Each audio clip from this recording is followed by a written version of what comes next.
Hello everyone, I'm Dr. Sudha from Sudha Hospital, Hyderabad.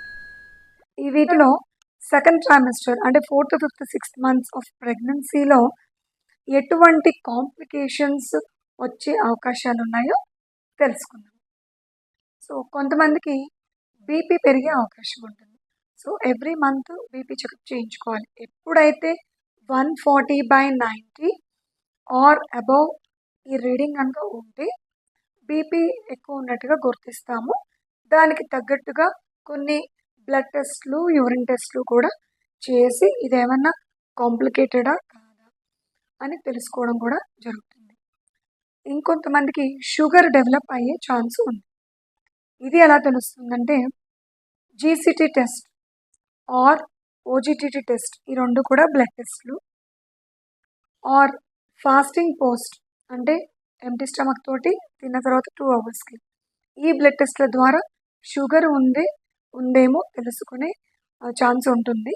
ఈ test ఇందులో కూడా కొంతమందికి నార్మల్ రేంజ్ కంటే దాటి ఉంటే షుగర్ ఉన్నట్టుగా గుర్తించి దానికి మొదటి స్టెప్లో డైట్ కంట్రోల్ చెప్పడం, ఇంకా కంట్రోల్ అవ్వకపోతే టాబ్లెట్స్ లేదంటే ఇన్సులిన్ ఇంజెక్షన్స్ కూడా ఇవ్వడం జరుగుతుంది.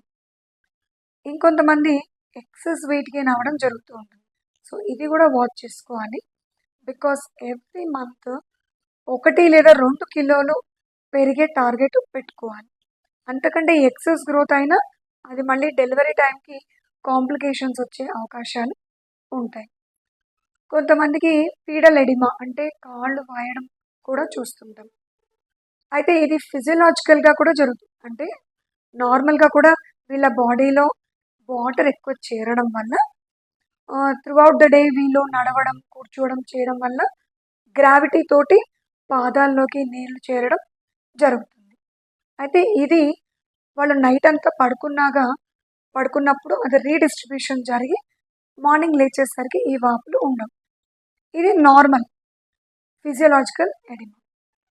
అదే పొద్దున లేచేసరికి కూడా పాదాలు వాపు ఉండడం, లేదంటే మొహం వాపుగా ఉండడం, ఆర్ చాలా ఎక్కువగా రోజు రోజుకి ఈ వాపు అనేది పెరిగిపోవడం జరుగుతూ ఉంటే దీన్ని ప్రాబ్లంగా గుర్తించి ఇమ్మీడియట్గా దీన్ని డాక్టర్కి చెప్పి తగిన ట్రీట్మెంట్ తీసుకోవాల్సిన అవసరం ఉంటుంది. ఇంకా మీకు ఏమన్నా ప్రాబ్లమ్స్ ఎదురైతే కామెంట్ సెక్షన్లో పెట్టండి. దీని గురించి కూడా డిస్కస్ చేద్దాం. Thank you.